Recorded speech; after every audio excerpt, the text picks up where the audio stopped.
Now, after negotiating with fellow leaders on the global economic crisis, offering peace and partnership to the Muslim world, US President Barack Obama is turning to public diplomacy on the last day of his overseas tour. Mr. Obama is in Istanbul, where he's been meeting religious leaders and visiting some of the city's most famous cultural sites. During his two-day visit, he's spoken of his deep appreciation for the Islamic faith and said the United States had been enriched by Muslim Americans. Our correspondent Sarah Rainsford joins us now live from Istanbul. Are they calling it a success in Turkey, this visit, Sarah?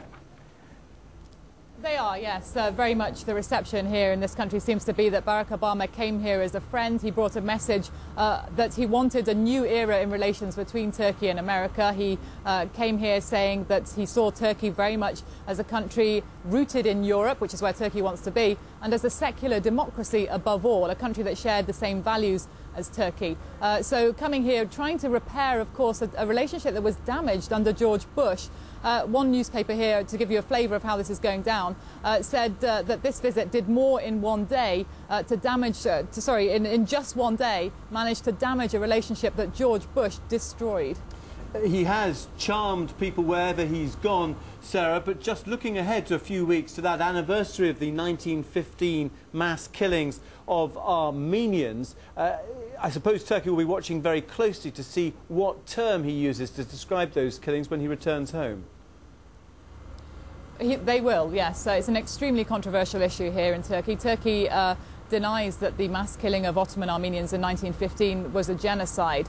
And it's very concerned that President Obama, who before he was elected president, said that the mass killings, the genocide as he called it, was a historical fact. Now he's president, Turkey does not want him to use the G word. It's extremely controversial, and people here say it will sabotage a relationship that Mr. Obama has just done so much to repair. So yes, that speech will be watched closely. Mr. Obama rather sidestepped the issue whilst here, a very delicate issue, as I say, by answering a question saying that although his personal opinions are now on the record, the important thing at the moment is to focus on a process of rapprochement between Turkey and Armenia on its border. The two countries have no diplomatic relations, their border is closed. There is a diplomatic process underway to try to re-establish ties. He said that was extremely important and it should happen very soon. Sarah, there had been a feeling amongst Turks that they were somewhat taken for granted under the Bush administration. Will the Obama team now be looking for Turkey to take a more proactive approach in the region? I think, yes. I think also this visit is a response to the more proactive role that Turkey is already playing in this region. In the last few years, we've really seen Turkey trying to establish itself as a key diplomatic actor in this very complex region. It is, of course, a secular democracy. That's why it's so important to America as an ally. Again, it's a country with a huge army in NATO. Turkey has been key to a peace process between Syria and Israel. It was hosting talks between the two sides. It's also brought, for example, the leaders of Pakistan and Afghanistan together here in Turkey as well. So it's a crucial player. It's also a country that borders Iraq. And as President Obama looks to withdraw American troops from Iraq, Turkey will play a key role. Sarah, thanks for joining us with that from Istanbul. We'll hear more from Sarah throughout the day because we're going to be taking you live to Istanbul to follow President Barack Obama. You can see here students waiting for his arrival. He is going to be addressing them. This is one of the things he most likes on a visit, is to have a sort of town hall meeting with local people and students that are preparing for his arrival. Video links there, and we'll be back to Istanbul for that video link set up as soon as that starts. This is BBC World News with Tim Wilcox and Lucy Hawkins. Do stay with us coming up.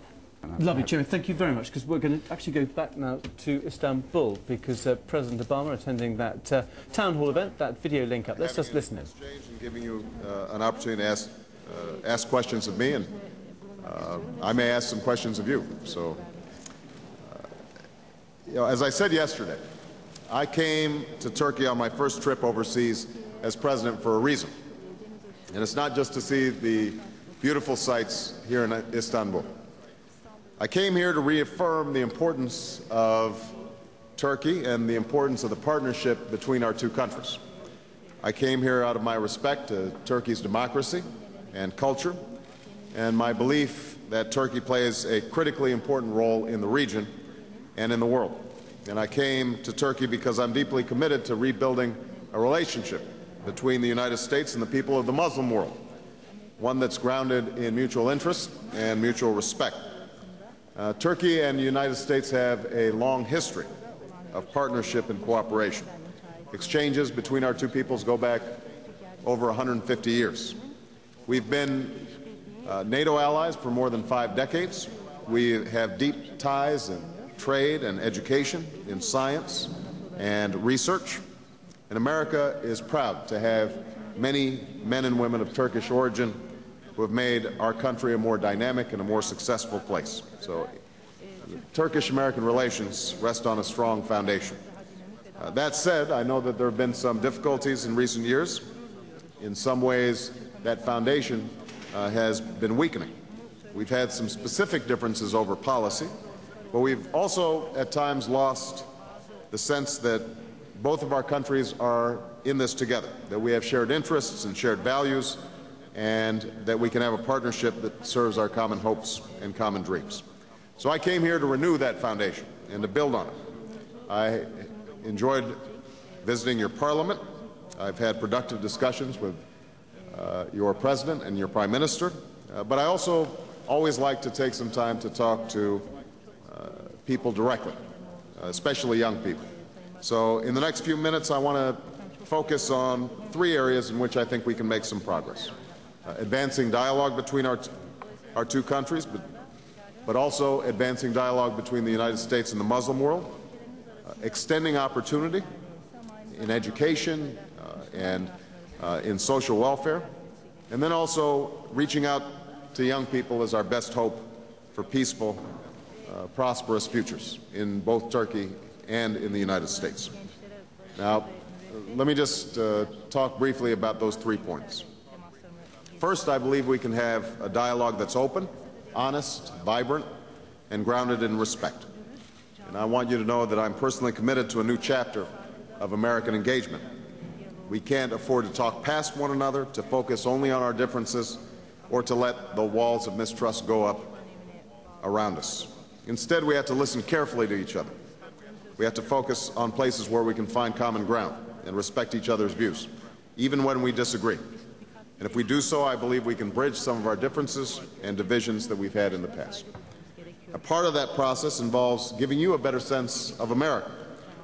I know that the stereotypes of the United States are out there, and I know that many of them are informed not by direct exchange or dialogue, but by television shows and movies and misinformation.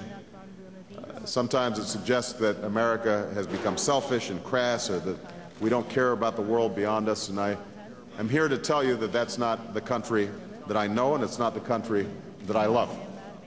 America, like every other nation, has made mistakes and has its flaws. But for more than 2 centuries, we have strived at great cost and sacrifice to form a more perfect union, to seek with other nations a more hopeful world. We remain committed to a greater good, and we have citizens in countless countries who are serving in wonderful capacities as doctors and as agricultural specialists, people, teachers, people who are committed to making the world a better place. We're also a country of different backgrounds and races and religions that have come together around a set of shared ideals. And we are still a place where anybody has a chance to make it if they try. If that wasn't true, then somebody named Barack Hussein Obama would not be elected President of the United States of America. That's the America I want you to know. Second, I believe that we can forge a partnership with Turkey and across the Muslim world on behalf of greater opportunity. You know, this trip began for me in London at the G20, and one of the issues we discussed there was how to help peoples and countries who, through no fault of their own, are being very hard hit by the current world economic crisis. We took some important steps to extend a hand to emerging markets and developing countries by setting aside over $1 trillion to the International Monetary Fund and by making historic investments in food security. But there's also a larger issue of how Turkey and America can help those who've been left behind in this new global economy. All of our countries have poverty within it.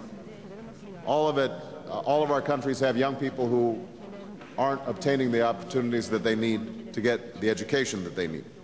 That's not just true here in Turkey or in the United States, but that's true around the world. And so we should be working together to figure out how we can help people live out their dreams. There's great potential for the United States to work with Muslims around the world on behalf of a more prosperous future. And I want to pursue a new partnership on behalf of basic priorities. What can we do to help more children get a good education? What can we do to expand health care to regions that are on the margins of global society? What steps can we take in terms of trade and investment to create new jobs and industries and ultimately advance prosperity for all of us? To me, these are the true tests of whether we are leaving a world that is better and more hopeful than the one we found.